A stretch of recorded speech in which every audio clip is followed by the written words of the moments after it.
The number of escalating conflicts worldwide is increasing.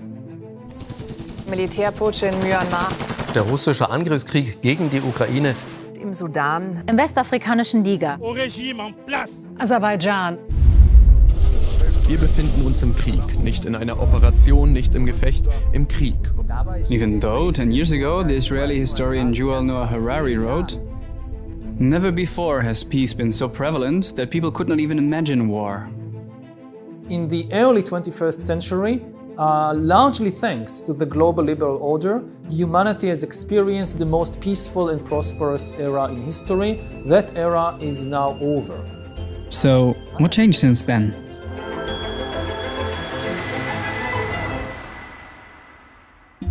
Ukraine, Sudan, Israel. Experts say we are witnessing a cascade of wars. The number of war casualties worldwide is increasing. We all feel pain. We all love our children, our spouses, our parents.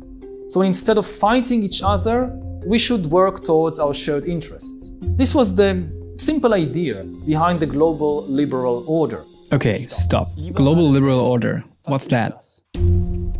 After the Second World War, the US set up a complex system of alliances and institutions.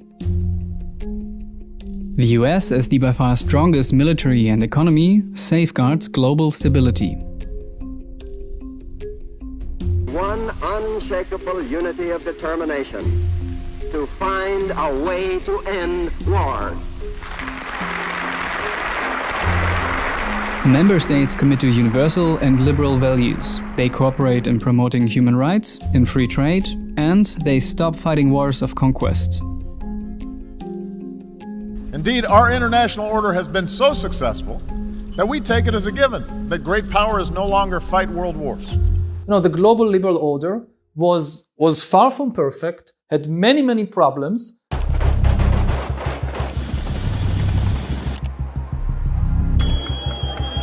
And this order was attacked and destroyed. And when there is no order, what you get is disorder, chaos, violence, and it's spreading. The system isn't working anymore. But why? Two theories about that are all over the scientific debate: populism and polarity. The theory of polarity explains how many countries are powerful enough to influence world politics to their own desires. In a multipolar system, 3 or more countries are trying to achieve just that. On their own, they are in balance. Alliances can plunge the system into chaos. The consequence? The 30 Years' War, the 9 Years' War, the 7 Years' War, the Napoleonic Wars, World War I, World War II. In a bipolar system, 2 more or less equally powerful countries are facing each other, as during the Cold War. In theory, it's the most stable system. In reality, though, the bipolar order led to a whole array of proxy wars, as in Korea, Vietnam, and Afghanistan. Since the end of the Cold War, the US were the sole superpower in a unipolar system. Which brings us back to the present and the global liberal order. But, according to experts, this order has 3 fatal flaws. The invasions of Iraq and Afghanistan proved that not even the US military might can enforce sustainable regime change. Growing parts of the populations in Western democracies reacted with nationalism to refugees from North Africa and the Middle East. And the consequences of a globalized economy. While China rose, the US and Europe saw increasing job losses and income inequality. All 3 led to a rise in populism. How exactly does populism attack the world order? From this day forward, it's going to be only America first. America first. It's always about a strong leader, who supposedly has to protect the nation from outsiders. To do so, civil society, the justice system and media need to be restricted. We have been ruled for close to 14 years by a populist strongman, Benjamin Netanyahu, who built his career on dividing the nation against itself. If you vote for populist strongmen To divide society and dismantle the state, this is the danger. That when you need the state most, they will no longer be there. The United States will withdraw from the Paris Climate Accord, from the Trans-Pacific Partnership, from the UN Human Rights Council.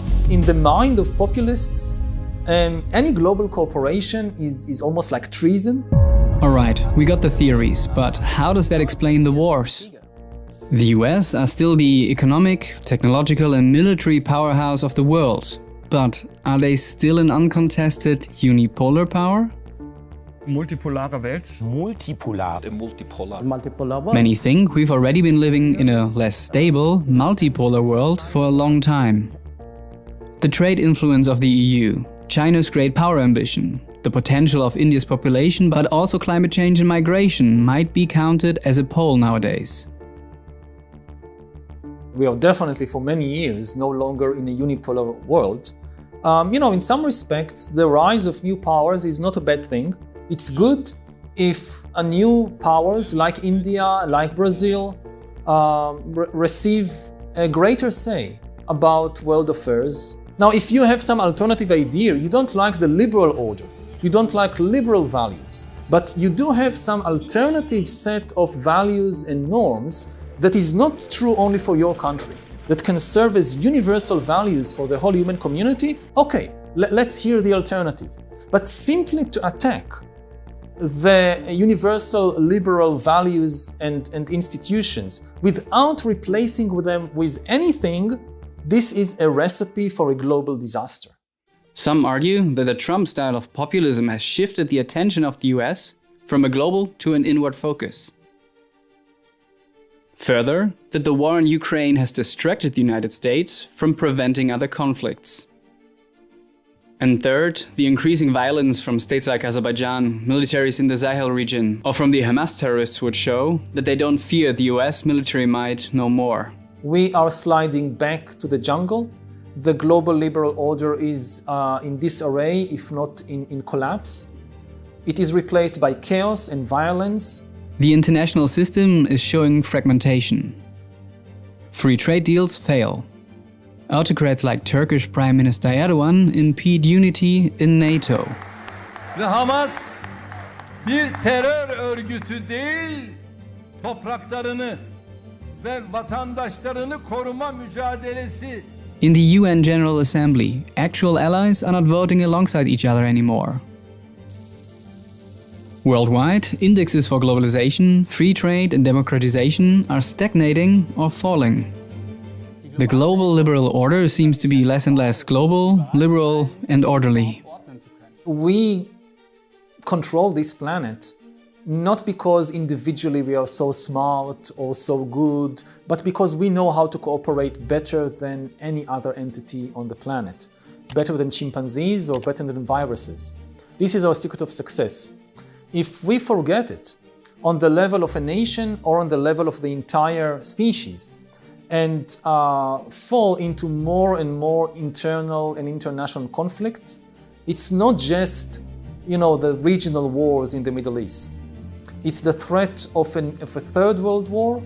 It's climate change and ecological collapse. It's the rise of disruptive technologies like artificial intelligence. We need global cooperation on that. If we cannot do that, then humanity has very little chance of surviving the challenges of the 21st century. Thank you.